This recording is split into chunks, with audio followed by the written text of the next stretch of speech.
everybody. This is Don with the Vlog of Many Things, and with me tonight is, to my right, Tenkar. Tenkar. Down below me directly, Tom from Steve. Tap Room. and Steve. We're all here.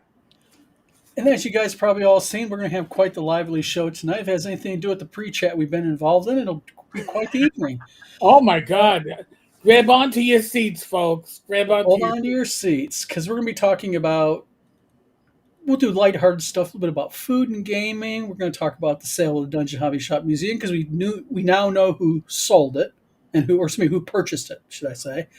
We're going to talk about you can now be a stripper in D&D. Maybe. Showgirl, So, not a stripper. Not a stripper. okay. Hey, I was doing this for Showgirl is different than an exotic dancer. And Yes. you know this why? How do you know that?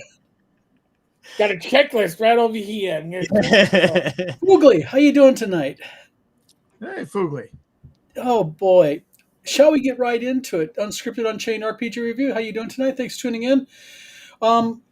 Okay, the Dungeon Hobby Shop Museum. Now, I know last week we said we were putting the nail in the coffin on this, but we want to talk about it for a very specific reason because it did sell. We know exactly now who purchased it, and we're going to show you this evening who purchased the Dungeon Hobby Shop Museum. It's kind of a kicker. It's not any of the usual suspects, let's put it that way. Foogly says Strip D&D is a completely different game. I don't want to lose hit points. Here's my socks. I guess you wear a cod piece to your D&D game. Does that give you like a bonus to your AC, or is that a negative to your AC? You just get a dress like a New York City homeless person in the wintertime. Multiple layers, you're good to go. True. Might as well get this one out of the way, and we'll save who bought the Dungeon Hobby Shop Museum. So, Eric, Yes. Showgirls in D&D. You did the research on this one, so you can take it over, my friend. Okay, so here's the thing. I woke up this morning to my PMs. Your first mistake. Yeah. You know, what is the first thing you do when you get up? You go to the bathroom, got my phone, and I'm like, PM's all about showgirl, the life of a showgirl. And it's some D&D artwork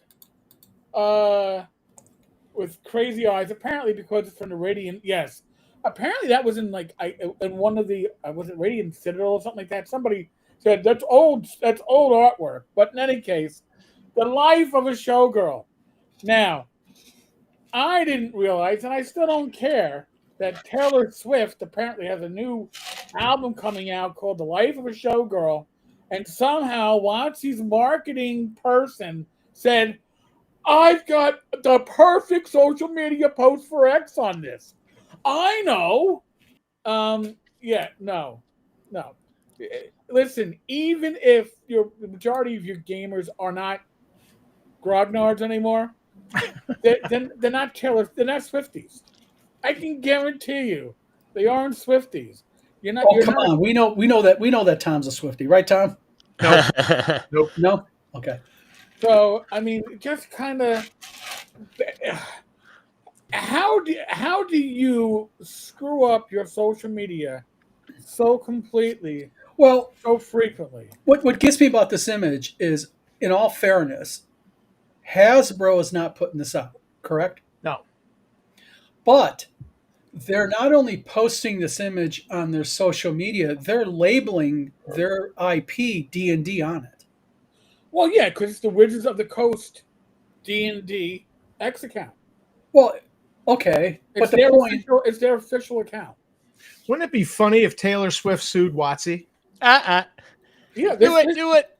But the thing is, I have a feeling there's this an might intern. tie in with her, because whether you like Taylor Swift or not, you gotta give her one thing: that chick is a marketing genius. Oh, yes. Yes. Oh, you know, if they come out with a Swifties D&D essentials set, you know what? They had Rick and Morty. They had Stranger Things. All right. You You get bonus experience points for getting a friendship bracelet. And as Tom, Ooh, at my Tom heart so beats eloquently put it earlier, no wonder why I didn't take the freaking job. There ain't no way in hell. But it gets Yeah. better. It gets better. Because this is the job you would have been working on. Probably. But now we got this one on the That was official from- Dungeons and Dragons account. It's like, what the hell? What are they? But wait, it gets better. Yes, Everyone loves listening to your stories. you might be a DM if you're reading this. No. If you're a DM, you're not a storyteller. Rachel would call you the story facilitator. You enable the story to emerge, but you're not the one telling the story because we're not sitting around a fucking campfire listening to me tell my war stories or Tom tell his stories from. But these would be WotC DMs who they're good at telling stories, but then all their players have the X cards, and they can go. And then you've got to reshape your story because somebody was offended at something you put in the story. Well, can I ask you a question real quick about X cards? Has X cards ever been an official D&D product? Well, it's been a thing in the community. It's it's a thing in the community. Come up in I've never seen it at a convention. I don't think I've seen it. Well, I've seen it at conventions. Because I know Avengers Satanus came out with his version of X. But here's like, what? Not risque enough? I need more. I need triple X. More Gonzo. more tentacles. More tentacles all the time. By the way, there was another post from them on X from earlier this month, showing a picture, talking about gaming and sitting at the table, and 2 of the 3 people left the company like 3 months ago. Why would you show a picture of people that are no longer associated with your company? Is it because the people currently associated don't want their pictures taken? The competence at WotC it's been just steady since the OGL. It's just steady. But I will give WotC one thing. Is I will say now officially that we have entered into a licenses agreement with Wizards of the Coast, my company. I can't say exactly what the licensing agreement is because that's going to will be released by Wizards of the Coast, and also by my company here pretty soon. It's probably going to invite me, probably going into Washington State. Hopefully, you get to come back. I'm not taking no job with them.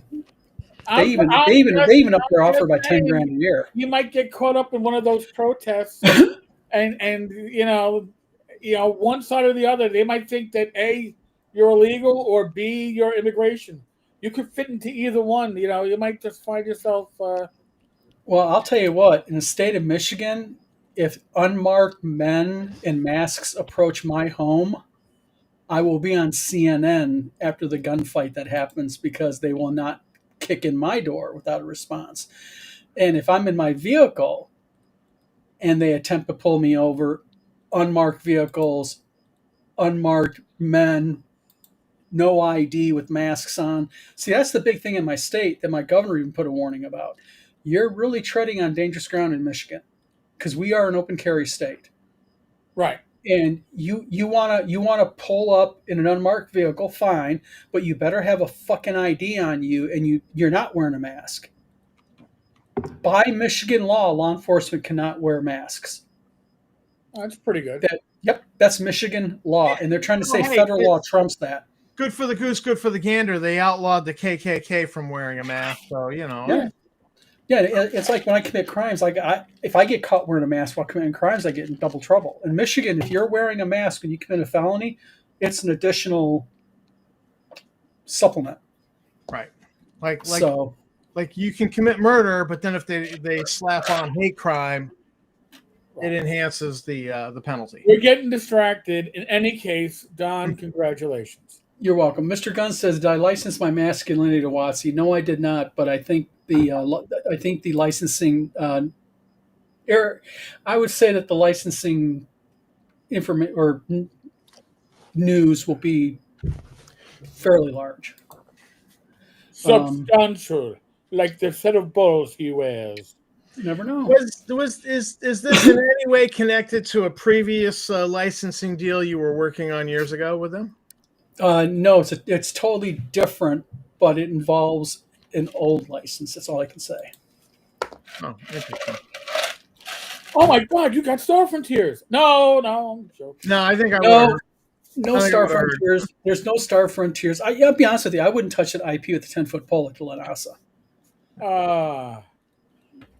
Just Sorry. can't do it. I just had to throw that out there because it was like somebody just like, look, it's a floater. I had to take this one. It's okay. All right, let's get into something a little bit more interesting, and that is the sale of the Dungeon Hobby Shop Museum. Now, for those of you who don't know, I'm going to give a little bit of backstory on this. The DHSM was owned by Justin Lanasa through TSR LLC. We all know that. Who pretty much everybody in this chat. And what ended up happening was Justin's wife filed for divorce against Justin. It's all online, public view, and it is messy. I mean, they go back and forth. In fact, Erica Reich Lanasa went ahead and responded to a comment that I made even in the Star Frontiers New Genesis group. Big, long response when I mentioned her and went into how Justin was emotionally abusive and it just right across the board. So they're fighting it out. Well, part of this settlement was Erica gained. Yeah, better pour a drink, Eric. Mr. Gunn thinks I was partaking beforehand. Okay. Fill me up, bartender. Yep. So basically, what ended up happening in this divorce, because let's face it, Justin has a lot of property, and you okay, Eric? Yep. Okay. Good stuff. Okay. So basically what ended up happening here was, as part of the distribution of divorce assets, Erica was given the Dungeon Hobby Shop Museum. And I think that is why we saw the drastic fall in price, because Erica, I think, was between Justin and Erica. I think Erica's more the level-headed business type that's more fiscally smart, if you will. So what ended up happening was it sold, and it sold for $375,000, which was far less than I think the $5 million that they were initially asking. And people are going, "Who bought this?" Well, I did a little research today, and I found out who did buy it. And this is who purchased it. It was purchased by 723 William Street, LLC. Now, who is 723 William Street, LLC? So I did a little bit of backtracking on that, and I found out it was a lady by the name of Kristen Stalashuk. P.O. Box, Pell Lake, Wisconsin. No other information on her until I started digging on Facebook. And there's the chickie right there. Let me real quickly blow this up so I can pull this up. This is important. With high school. Yeah. She Lake owns Geneva. Lake Geneva homesforsale.com. And she is a real estate broker at Keller Williams Realty. Now, isn't Keller Williams the real estate agency that sold the DHSM? I'm not sure. That's a good question. I think you know the answer. I do. Oh. It is Keller Williams, LLC, who is listed as the sales agent. Oh. So they sold it to one of their own. And created an LLC. Now, the interesting thing here about this, and this is where this gets a little bit deliciously deep for me personally, is when you purchase property, it's not uncommon for you to purchase property and you do it in an LLC. It's a tax issue. You can play with taxes. But to call the LLC 723 William Street LLC tells me that this lady purchased the Dungeon Hobby Shop Museum in what she feels is probably a business investment, because she probably feels it's worth more. Yep. Now, we know that the famous door is out of the hobby shop. Yep. Okay, who has it? We're not going to get into that. But the point being is I don't see what the value that she's pulling from this after paying $375 for the building. I No. really don't. Hmm. And that's a lot of. It's just weird to me to call the LLC 723 William Street LLC. And this was basically sold a week ago, right? Well, the certification date on the sale was on 8/7. That's the date of the certification date. So they filed the sale. The sale went through officially on 8/7/2025. Her LLC was formed on 7/29/2025. So she was definitely in the process of closing and doing all the stuff when she needed to create this LLC. So I find it really interesting because when you look at when you look at Wisconsin Revised Statute 183.0212, which is this one right here, it's a sole entity. So basically, she's a sole member LLC. This lady I found out is married, but her husband's not on the LLC. Huh. So, Well, my understanding is that the door in question was put into its proper ownership. I'll say that prior to the sale. yes. So But the thing is, at the end of the day, what's interesting here to me is I thought that a corporation would probably buy that, tear the house down, and you'd find a dollar store general or something on the Right. corner or something like that. Not saying that this won't happen still. We don't know what her motives are. But I just find the naming of the LLC really kind of unique. well, yeah, because it's like this is all this LLC is going to apply towards. Yeah. And I actually did a little research trying to find LLCs named after addresses, and I can only find a couple of them, and they tend to be famous places. Oh, and Edward Kopp makes an interesting point. He says, well, she either has a buyer for the building lined up or is willing to sit on it for someone else. Ed, I think you're right. Either that or she sees a bigger value and she thinks she's going to flip it and make a couple $100,000 more. Well, in Lake Geneva, there is the house, Gary Gygax's house, which is owned, and that woman rents it out as a B&B, Airbnb. I think people will, reserve it to play D&D there when they're at Gen Con or right before Gen Con. And so they, I imagine that takes a little bit of scratch to be able to do that. So, that's famously there. And I'm wondering if maybe she was thinking, oh, this is something I can. But think about this. I mean, the lady who owns the house where Gary Gygax raised his family. Okay, you own the home. You're living there. That's your place. If I can make a few bucks every summer over Gary Con and such, hey, why not? People want to come to my dining room, play D&D, or go down the basement and look at the mud walls and all. Go ahead. But the thing is running a business like the Dungeon Hobby Shop Museum is not a moneymaker. I don't care who you are. Because when you look at the property taxes per year, which are over $5,000 between summer and winter, you do that math alone, plus your mortgage payment. How many entries to the Dungeon Hobby Shop Museum and tours do you got to charge or get at your door? Hundreds over the summer, and I just don't see it's there. And what was Justin charging for admittance? $5. $5 per person. Per person. Oh. Ty Beard says happens all the time. LLC's named the property address. Yeah, but usually the LLC is named after, if the property address is named usually after a address that has some type of history to it, though. I was digging through Wisconsin's LLCs this afternoon, and that's the LLCs that I found. And when you looked at the address, you did some Googling, they had some type of historical significance. They do it in here in Michigan, too. Well, we have things called centennial farms in Michigan that have been around since the founding of the state of Michigan.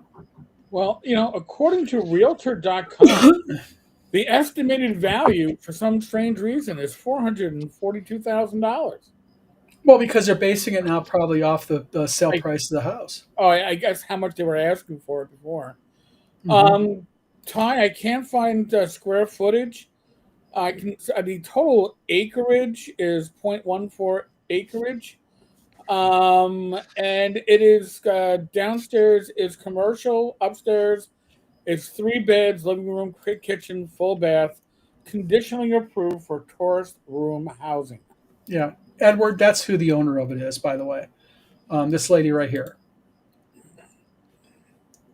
And I found her on Facebook, and this is the lady right here. She is, I don't think Edward saw this. So, Edward, she owns Lake Geneva Homes for Sale.com. So, yeah. I don't know what to think. It's got an active particle control air filtration. Oh, I could tell you the story on that. That's something that pissed Justin off because when I first met Justin, the city came down on him hard. And they said, if you're going to have people in there post-COVID, Lake Geneva, up their standards, they made him put in a $50,000 air cleaner system, redid all the HVAC, everything, and he was freaking pissed. 50 grand for it. Because he doesn't care if they're breathing clean air. Probably not. Probably doesn't care if you're breathing, right? No, he probably doesn't. Say, got money, send it my way. Yeah, he's perfectly willing to use Ernie after Ernie was dead. Yeah, he did use Ernie.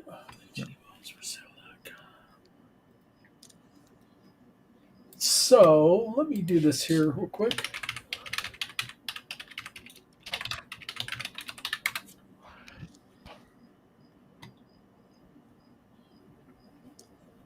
Okay, I go to Lake Geneva homesforsale.com and just normal realty type stuff. I don't see the building for sale. So she only has 5 listings. All in the mid 5s, 4s, one for 260 with no picture. 625, 475, 511. That sounds like a community that if you have to ask the price, you don't have enough. Yeah. Well, Lake Geneva is a typical summer resort location. Yeah. So it's in new hands, and at least the door won't end up in a landfill. No. True. The famous door, yeah. Yep. So, well, it's just, to me, it's going to be interesting in what's she going to do with it, because she has, she evidently sees value in it. I mean, she paid way over what Justin paid for it. He says, having been on a permitting committee for New York City government, I've learned that many LLCs are often covered for someone else's financing. Oh, yeah. But she's the one who purchased this. So time will tell. Time will tell. Yeah, there's a story brewing here, and, it's just, like you said, time will tell. Yep. So, all right. So, got a question for everybody. A little bit of change of topic here. RPG Grandma says she'll probably fix it up and resell it. Yeah, but she paid prime for this property. To flip that property, really, if you think about it, I mean, the home's already been, HVAC has been done, new roof, new driveway. She's got, they did the foundation. They had to redo the foundation properly. Excuse me. So I don't know what much more fix up she can do unless she thinks she's going to gut it and redo the interior to be modern. Right, and it's already at twice the price it sold at in 2020. Yeah, it was $175 back then. So yeah, so more power to her. She's got something in her mind. She thinks there's some value there. But all right, got a question for you guys about everybody in the group here about gaming and food. When you guys are gaming, what is your food of choice? I generally don't have one. It's just whatever I feel hungry for. What we have in the house. Mhm. I mean, chili. back in the day, it was one of two things. I mean, for the main food, we either walked over to Wendy's and brought food back, or we drove over to Taco Bell and had the Taco Bell just grab and eat. But you also had to have ring dings and yodels and crap like that, Doritos Spunions. and Gatorade. Don't ask me why Gatorade, but Gatorade was the thing. See, I make a big pot of chili. Oh, okay, that's cool. My It's 3.5 it's cool until about 2 hours into the game. At which point, is it a meat? Is it a beanless chili or a meatless chili? Or is it meat and Oh, you're gonna? gotta have meat. Gotta have meat. Yeah, you gotta have meat. And you gotta have beans. Well, my wife real quickly says a lot of realtors buy houses, fix them up, and resell it. Maybe a B&B. It's like, yeah, it's true. It's a license. It's licensed to be a bed and breakfast. Upstairs is yes. Yeah. Yeah. So, okay, I'm going to commit chili heresy. Okay, my chili Uh-oh. has both beef and sausage in it, Oh, that and, actually sounds good. and beans. That sounds good. It's beans are a point of contention in chili for some reason. Well, you're not in Texas, so you're okay. Well, here's something that I used to do. Now this would sometimes carry over for gaming, but I would, like if I went to watch movies, one of the things that I would do is I'd have like this, the old fashioned paper shopping bags, the big ones. Right. I'd have that full of popcorn. I'd have a wheel of cheese sitting next to me and 2 gigantic 2 liters of Diet Coke, and they would be gone by the end of the night. There you go. I'd be pooping bricks the next day, but hey. Whatever works, man. Whatever works. Quesadillas. I like quesadillas for gaming. It's kind of a different food. Yeah, except for me, it was Taco Bell. We were in our 20s. We were cheap, and you needed to get it fast.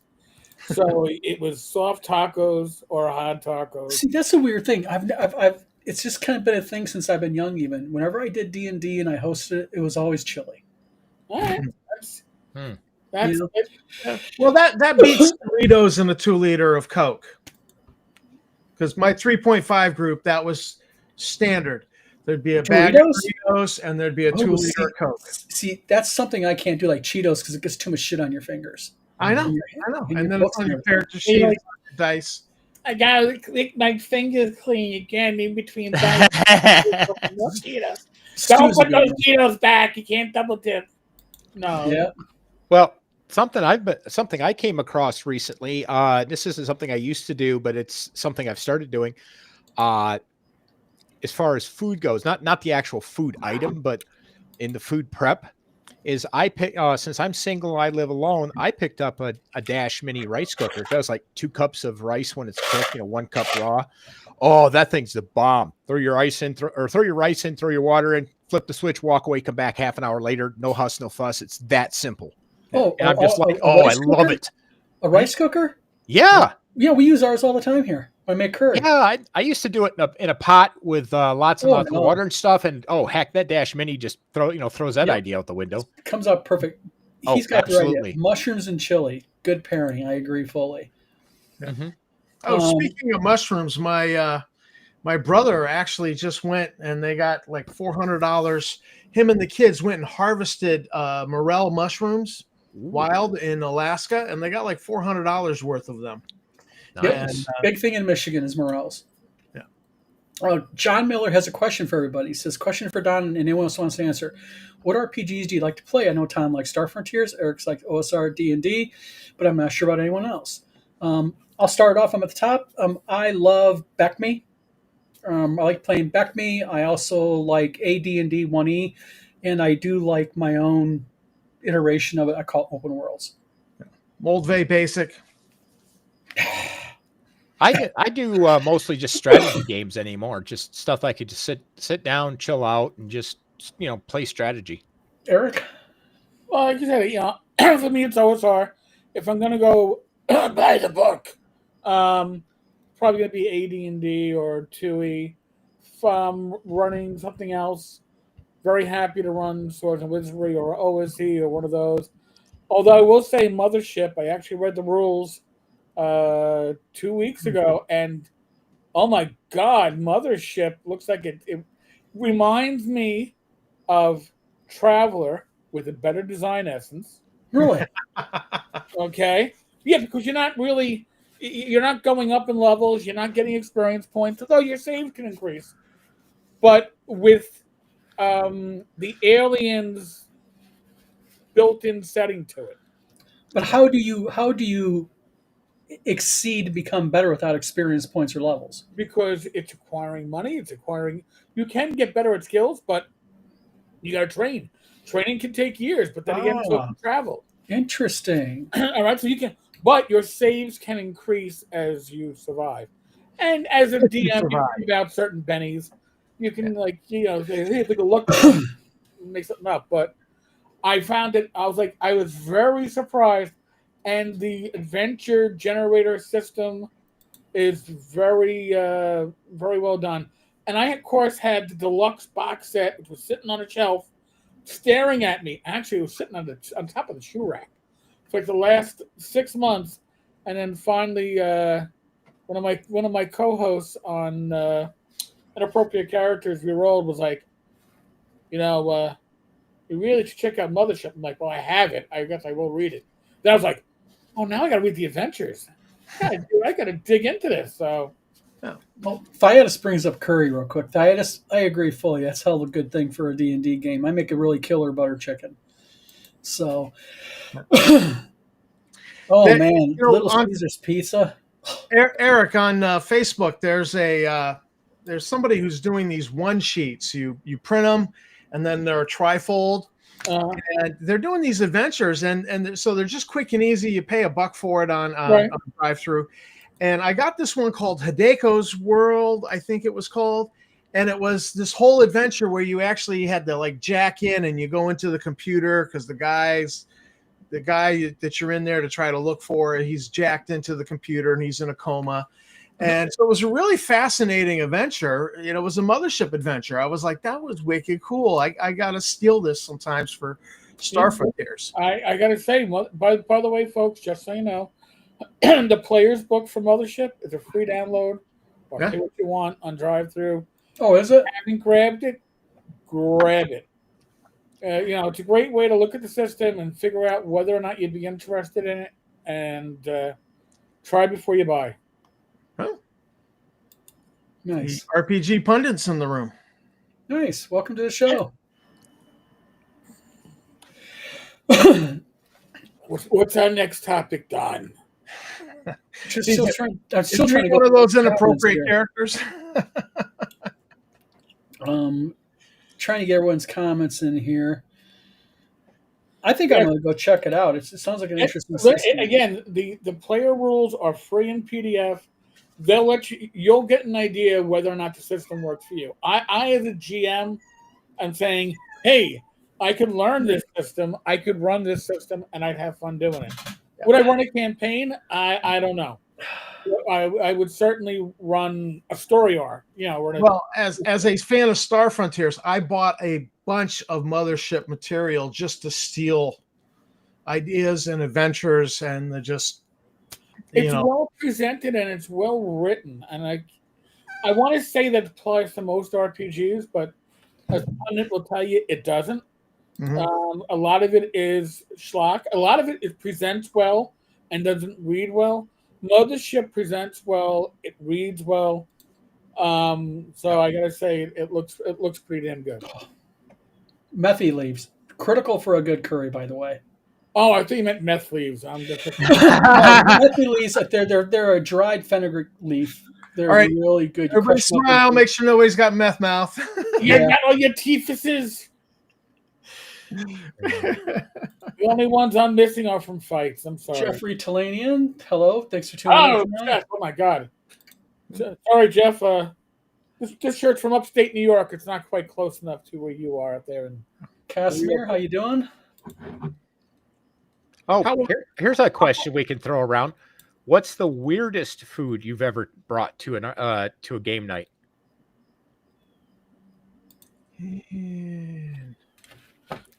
The weirdest food I ever brought to the game night that I threw up. I'm just gonna leave it at that. I don't think So I've ever. I don't think I could get better or worse than whatever I brought up. So Yeah, that was a 1 on your saving throw when you threw up, wasn't it? 5e, I'd be rolling at disadvantage and had 2 ones. Now I've been to a couple of games that have had weird food. Yeah. But I'm consistent. It's chili every single time I host it. If I ever hosted a game at my home, but Oh, I one time had a person sit there and do sushi, and I don't eat sushi.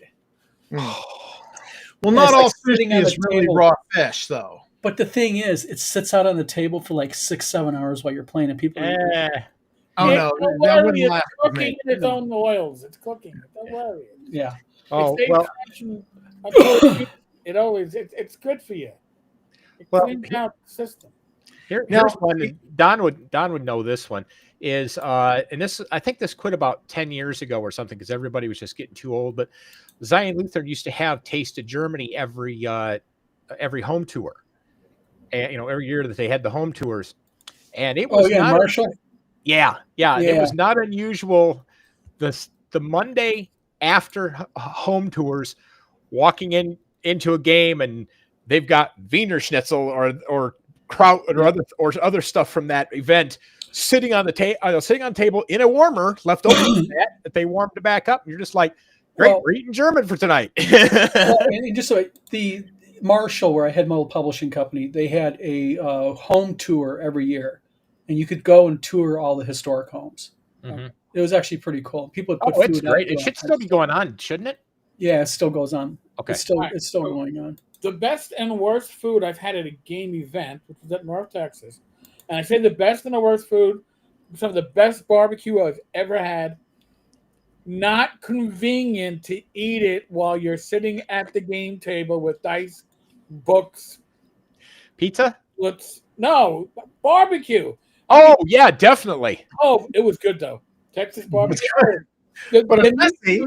meat pies are probably a better choice. Another year. Steve, you got a question here. They want to know: you like to play strategy games these days? Do you mean war games like Hexacounter or something else? No, like RTS games, like I play a lot of classic Command and Conquer. So Yeah.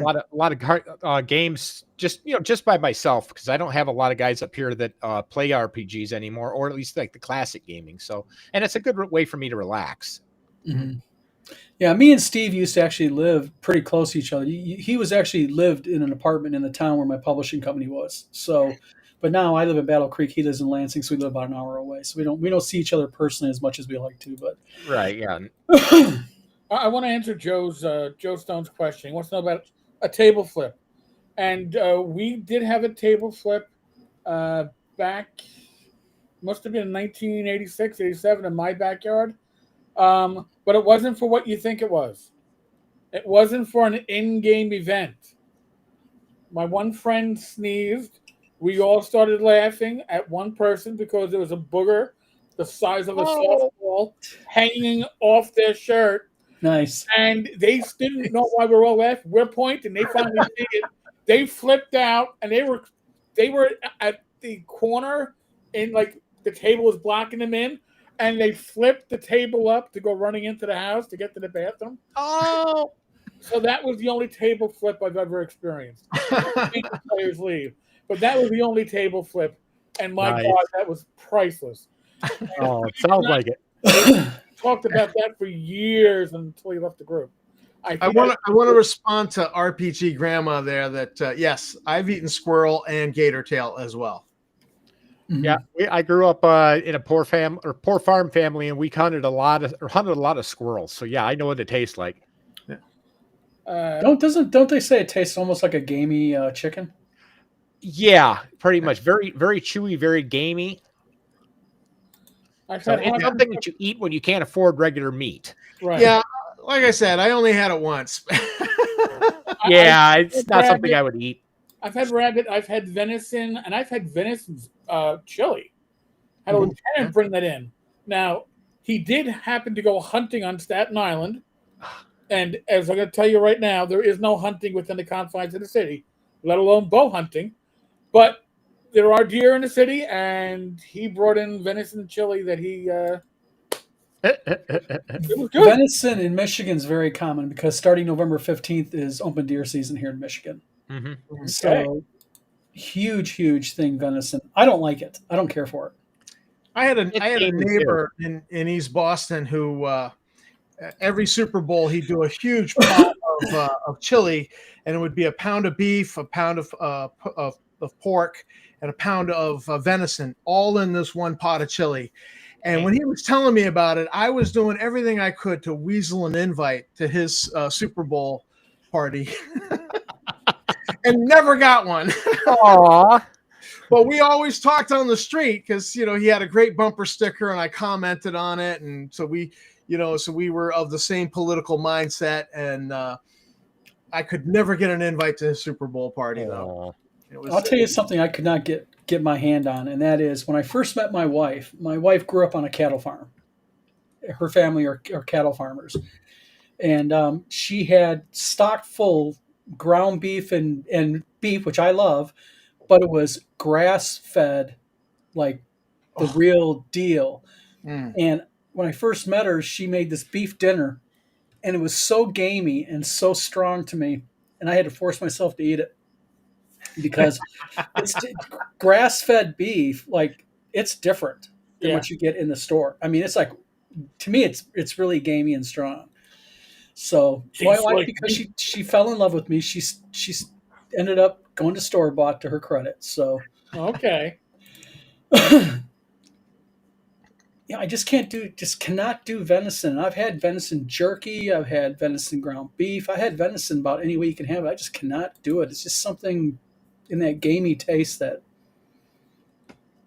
I've had camel. I've had sea slug. Yeah. Yep. Yeah. Yep. Sea slug. Yep. Different. Yep. And I've also had it was in training, and that is I've had tarantula spider before. Yeah, no. Oh, and probably the weirdest thing I ever ate was you rip open the big logs, and there's those big grubs. They're like that long, and they're about as big around as your thumb. They're 100% protein. Oh. Yeah, they do that on Survivor where you have to try to chew it up and swallow it and win. It tastes like almonds. If you like almonds, if you can get over what it is and the texture. Yeah. And the it's fact all that it's gooey. moving. Yeah, and it's because it's gooey inside. It's not. I can afford to lose some weight. It's like eating raw oyster. You got to get over the texture. Yeah, no need to, man. There's no need because there's actually other food available. Oh, I love oysters. I love oyster too.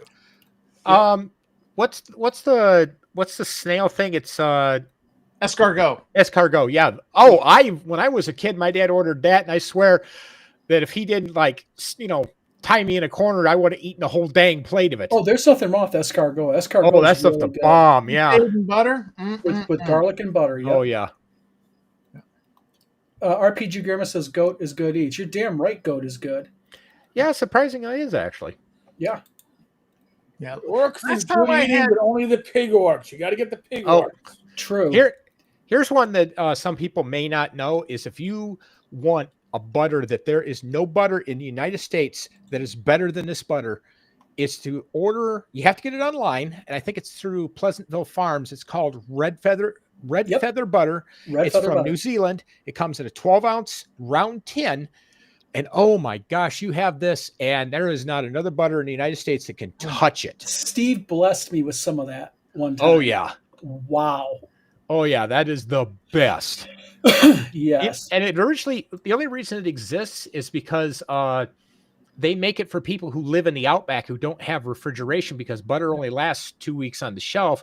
So they sell them these little 12-ounce tins, pop it out and press it out. And then you got butter for 2 weeks until it goes bad. Throw that out, bring the next tin in. Mm-hmm. Interesting. The funny thing is this is actually quite a popular subject tonight. Yeah, everybody's talking about what's the weirdest food that you've ever eaten? Yeah, John, things did take a turn, but that's us. I'm sure the weirdest thing I've ever eaten, I probably have no idea what it was. It's just, when you're reading from when when you're eating from like a school bus parked in an abandoned lot, You just don't know what. you're just kind of like, and honest to God, I've done this in uniform. Nothing else is open, nothing else around. What do you got? Meat. Sounds good. Sounds good. Oh, There was when I was a rookie. This is my one quick story. My post was the station house, so I couldn't go anywhere. I couldn't go around the corner. So I go around the corner to the bodega, and I walk in the bodega and I order a sandwich, and they're looking at me like I grew a third eye, and I'm like, "No, listen, I just want a sandwich." Like, you want a sandwich? Yes, you got cold cuts. Listen, just give me a ham and cheese sandwich. My God, the meat was turning gray. I was like, "Oh, you don't sell food here, do you?" Never mind. Yeah, I'll leave. Thank you so much. yeah. In Thailand, I've had quail, but not dove. oh, what's the weirdest food you've ever had, Don, when you were in the military? The probably would have been the grubs and the Ugh. spider. Yeah, Yeah. but that was at down in Panama in Jungle Warfare School. Ah, okay, that makes See, sense. Rattlesnake. My dad ate everything, and my mother was very frugal, so she would buy beefalo liver, and we would have liver once a month. I grew up eating liver Yeah. once a month. What the And fuck then- is a beefalo? It's like a cross between a buffalo and the cow, as I understand it. Basically, a buffalo has to hump a cow. Is that even possible?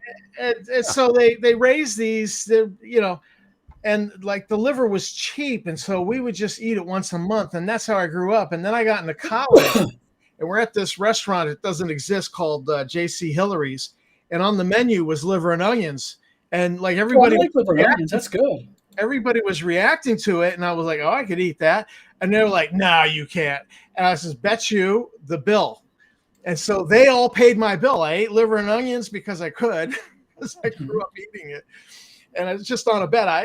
I didn't pay for the meal, and so thanks, Mom, for all that suffering as a kid. Eric, you mentioned the bodega in New York. Yes. Have you ever had a chopped cheese? I've never had a New York chopped cheese. I had a chopped cheese in the Poconos. I have no idea if the same chopped cheese as. It's where they take the ground beef patties and mix it with cheese, and then they serve it on a bun with ketchup and or mayonnaise. With It was nothing like it. I make those. I love. Okay. I've never had a proper chopped cheese. Wow, I cannot believe that.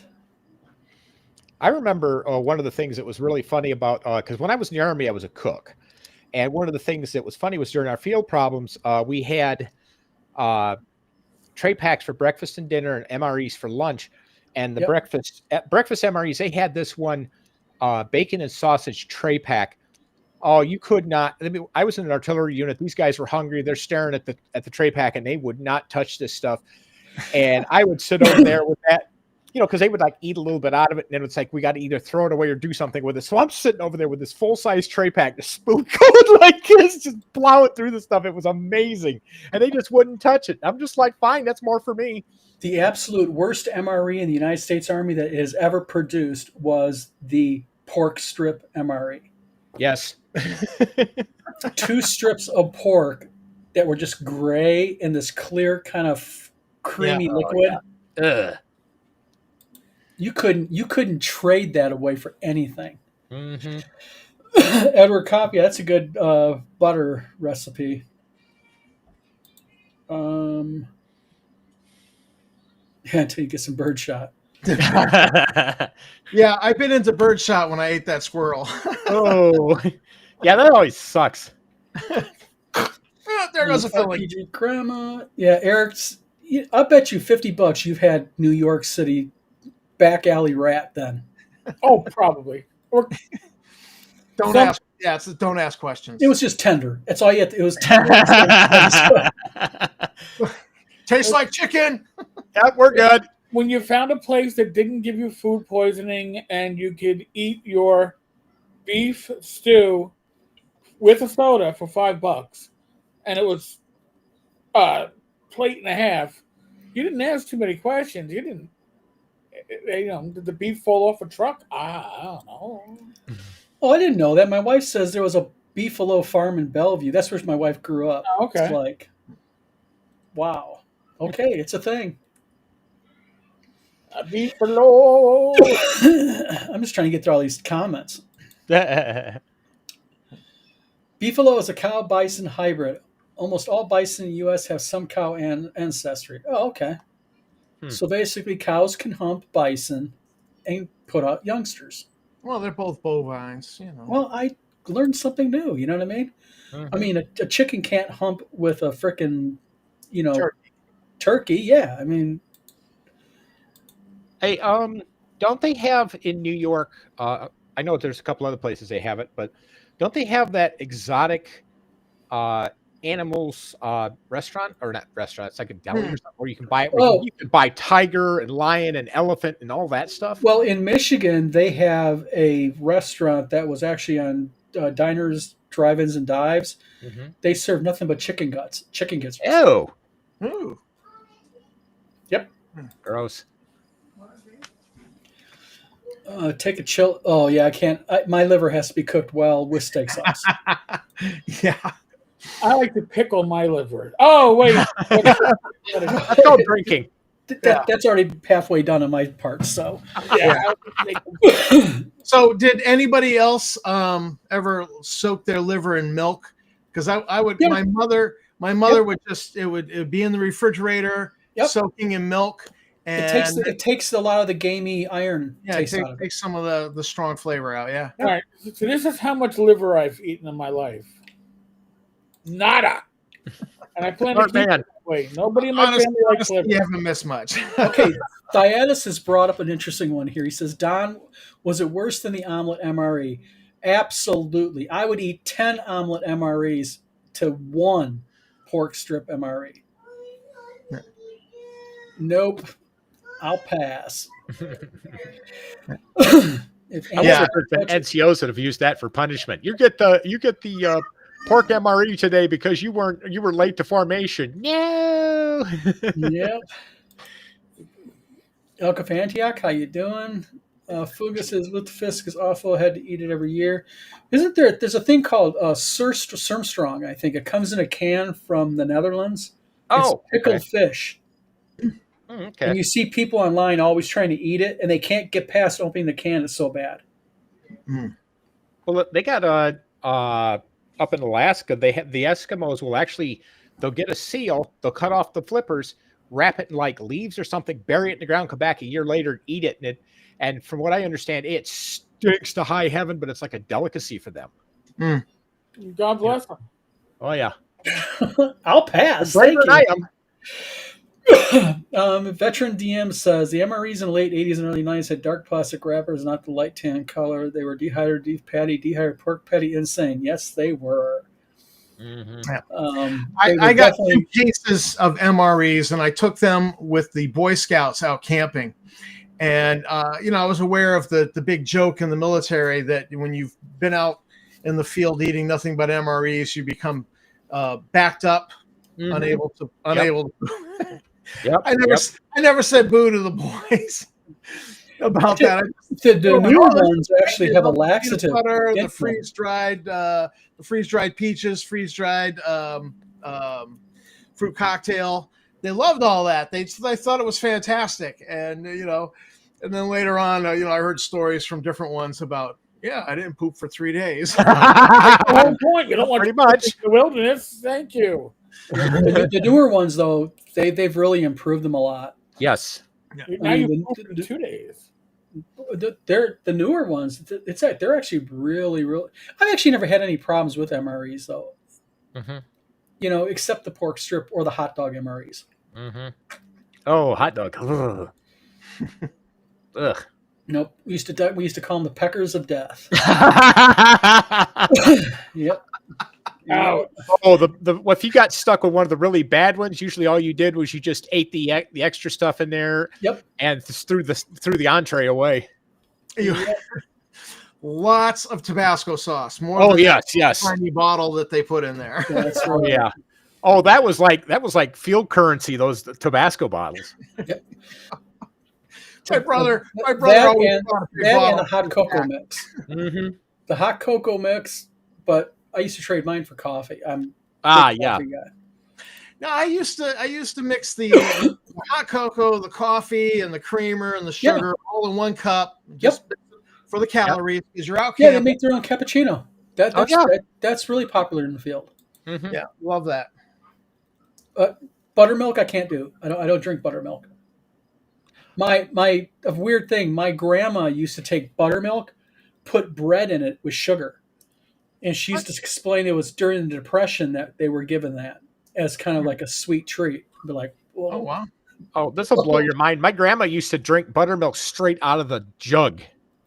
I mean, she'd get the little like a Little pork chunky? container or no, yeah, she just popped that thing up and good.